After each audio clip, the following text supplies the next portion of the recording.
Hola. Antes de comenzar con esta historia, me gustaría pedirte un pequeño favor. Si disfrutas este contenido, deja tu me gusta y suscríbete al canal. Tu apoyo me ayuda a seguir trayendo más historias como esta. Novela. Hermana, en esta vida yo soy la reina. Episodio 511, la fuerza que impulsa a los humanos.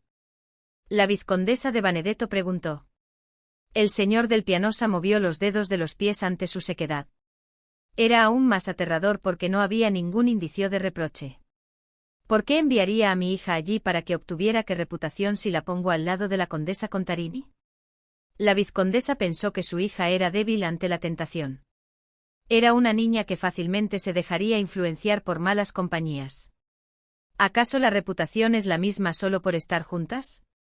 Si su hija se comporta con decoro. Si se le ocurre alguna idea extraña por estar allí, ese será el mayor fracaso. Fue una evaluación de la situación extremadamente fría. Sin embargo, la vizcondesa de Benedetto no conocía del todo a su propia hija. De hecho, en esta vida, la señorita de Benedetto ya se había divertido una vez con César, cuando era conde de Como, sin que su madre lo supiera. Cronológicamente fue incluso antes que Isabella. Cuando César se burló de Isabella, quien le gritaba que se hiciera cargo de ella, diciendo, si todas las mujeres con las que me acuesto se convirtieran en duquesas, tendrías que sacar un número y esperar 50 años, la señorita de Benedetto estaba mucho antes que Isabella. Y el hecho de que la señorita de Benedetto no le confesara a su madre que se había acostado con el gran duque César demuestra que la señorita no era tan ingenua como su madre pensaba. Sabía que aunque fuera a casa a llorar y patalear, solo la regañarían, y que era algo que sus padres no podían resolver. Ella comprendió su lugar muy rápidamente. La decisión de guardar silencio en ese momento fue, al menos, varias veces más sabia que la de Isabella. La vizcondesa de Benedetto, que subestimaba las capacidades de su hija, se burló. ¿Acaso ahora, estando al lado de la condesa Contarini, no se encontrará siempre con su majestad el rey, el marqués de Valdesar y el conde de Márquez? Todos están casados. León III, estrictamente hablando, no estaba casado. Sin embargo, en la etapa de buscar damas de compañía para Isabella, no podía atreverse a sugerir que su majestad el rey también fuera un objetivo para desplazar a Isabella y convertirse en un nuevo poder. El señor del Pianosa, sin más que decir, guardó silencio. A estas alturas, ya no le quedaban fuerzas para defender activamente a Isabella. En los ojos de la vizcondesa de Benedetto, que hablaba así, entró el señor del Pianosa. Era mayor y su título no era gran cosa. Pero al menos era soltero, el más cercano al rey y... Sintiendo la curiosidad en la mirada de la vizcondesa, el señor del Pianosa se levantó de inmediato. No tengo ninguna intención. La vizcondesa de Benedetto era una mujer peligrosa. El señor del Pianosa, que había pasado los 40, se conoció a sí mismo a grandes rasgos. Era un hombre débil ante la tentación. No quería ser manipulado por la peligrosa hija del vizconde. No tenía la lealtad de conseguir una dama de compañía para Isabella a costa de sí mismo. No, si no es algo que tenga que responder ahora mismo. Entendido, me voy, que tenga un buen día. Salió corriendo por la puerta principal de la casa del vizconde. El señor del Pianosa se paró frente al carruaje de Isabella e inclinó la cabeza. Sí. Por esa razón, todavía no he encontrado a la persona adecuada. Isabella, sin bajarse de su carruaje y con la puerta abierta, se sentó en el asiento alto y movió la punta de los pies. ¿Qué tan incompetente es usted para que sea así? El señor del Pianosa se felicitó en secreto por haber regresado de inmediato sin prolongar la conversación con la vizcondesa de Benedetto. Ciertamente Isabella no era alguien por quien uno quisiera sacrificar su propio cuerpo para mantener la lealtad. No es fácil no disfrutar de una mujer tan hermosa justo delante de uno. Pero Isabella logró esa difícil tarea. El puesto de dama de compañía de la corte es algo que todas las señoritas nobles de la sociedad quieren, ¿por qué diablos no puede conseguir una? Isabella estaba tan furiosa que el velo blanco de su nariz ondeaba. Pero el señor del Pianosa había servido a León III durante demasiado tiempo como para asustarse por eso.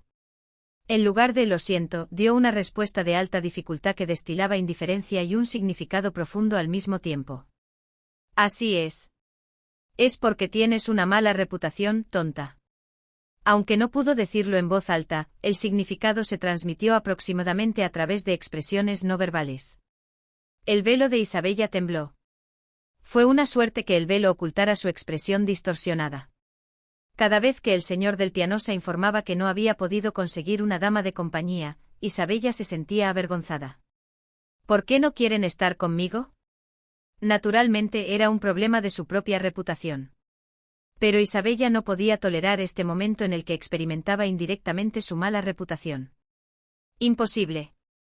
Ella negó con la cabeza. No es un problema de mi reputación. Todo esto debe ser obra de Rubina, esa persona malvada que la obstaculiza, y de Ariadne, esa cosita adorable nacida por error de Dios, que difunde rumores falsos sobre ella. Rubina, Ariadne, Clemente, Leticia, Julia y Camelia, todas la envidiaban. Sí, envidia. La envidia y los celos no eran solo cosa de mujeres. Este malvado señor del Pianosa también la estaba saboteando a propósito. El mundo entero la odiaba sin razón. Isabella decidió no aceptar la realidad. No sea perezoso a propósito, no ande por ahí con vizcondes y varones inútiles, y traiga a alguien que sea claramente aceptable de una vez. Me gustaría que fuera la hija de una familia de la alta nobleza, ingeniosa, inteligente y con una apariencia más o menos atractiva, ¿entendido? Isabella, que recitó sus requisitos rápidamente como si leyera las cláusulas de un contrato, cerró la puerta del carruaje con un van. ¡Qué asco, qué fastidio, de verdad! Su desahogo resonó incluso fuera del carruaje. Como alguien que cree que gana si tiene la última palabra, ella terminó añadiendo una queja desagradable. Y lo hizo dejando a una persona de muy mal humor justo fuera de la puerta del carruaje. El viaje hacia el sur de la corte de De Carlo fue un viaje bastante satisfactorio para Rubina. León III se quejaba de dolor de espalda y no salía del carruaje. En la montaña sin tigre, el zorro era el rey. Rubina, que disfrutaba del camino hacia Taranto como una reina, recibió incluso una visita inesperada durante el viaje. ¿Qué te trae por aquí? Se cubrió el rostro con un abanico decorativo. Era alguien a quien debería haber recibido vestida de cierta manera, pero estaba relativamente cómoda. No esperaba que esta persona no fuera directamente a Taranto, sino que buscara y se uniera al carruaje real que se dirigía al sur. Escuché que estabas muy enfermo. La persona que apareció para ver a la duquesa viuda Rubina no era otra que el marqués de Guattieri. El marqués de Guattieri había estado ausente de la sociedad de la capital durante mucho tiempo. Se había desmayado quejándose de dolor en el pecho poco después de que Unisola se convirtiera en una ciudad autónoma. Había dejado San Carlo para recuperarse en sus dominios. Su Alteza, la duquesa viuda. Siempre se detenía en nuestro castillo cuando iba a Taranto porque esta vez va directamente al centro. El marqués de Guattieri, líder del este, en realidad debería haber sido llamado el líder del centro-sur. Sus dominios tenían su capital en la costa este, pero se extendían de este a oeste, formando una banda completa.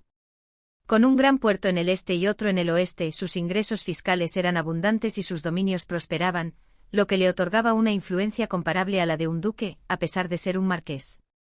Así fue hasta que Unisola, que se había convertido en un nuevo puerto comercial, fue arrebatada por la unión de comerciantes y su puerto original se redujo a un muelle con unos pocos barcos de pesca amarrados. ¿Acaso el viaje real a Taranto no se retrasó este año? Quería viajar lo antes posible. Era prerrogativa de la duquesa viuda decidir dónde se alojarían los cortesanos y los invitados en el palacio de Taranto. Rubina quería llegar rápidamente a Taranto, meter a César y Julia Elena en una habitación y cerrar la puerta con llave. La buena idea de que se enamoraran durante el viaje no era fácil debido a la falta de cooperación de su hijo. Pensé que Su Alteza, la duquesa viuda, ya no quería ver a este Guattieri y por eso no se detenía en nuestro castillo. La pérdida de Unisola influyó en gran medida en que el marqués de Guattieri se mostrara tan excesivamente adulador. Nadie le dijo nada, pero desde que perdió Unisola, él y otras personas importantes, así que sufría de un complejo de persecución, temiendo que los poderosos, las personas de buena cuna y otras personalidades respetables lo despreciaran. Rubina respondió con una amabilidad forzada. ¿Por qué no querría ver al marqués? Después de la noticia de su colapso, no ha venido a la capital, así que pensé que estaba gravemente enfermo. Así que la duquesa viuda se preocupaba tanto por mis noticias.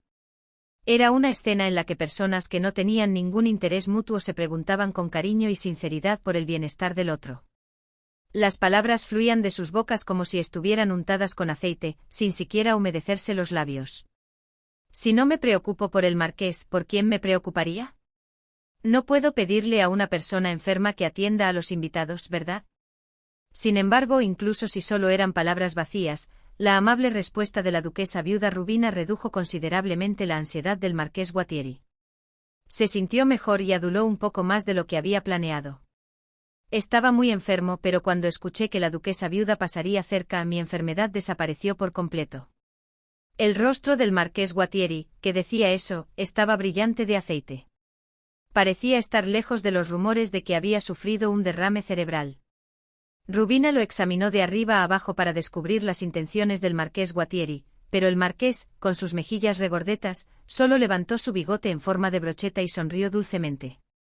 Por supuesto, el marqués Guattieri no se unió al viaje de la familia real al sur porque realmente quisiera ver a Rubina.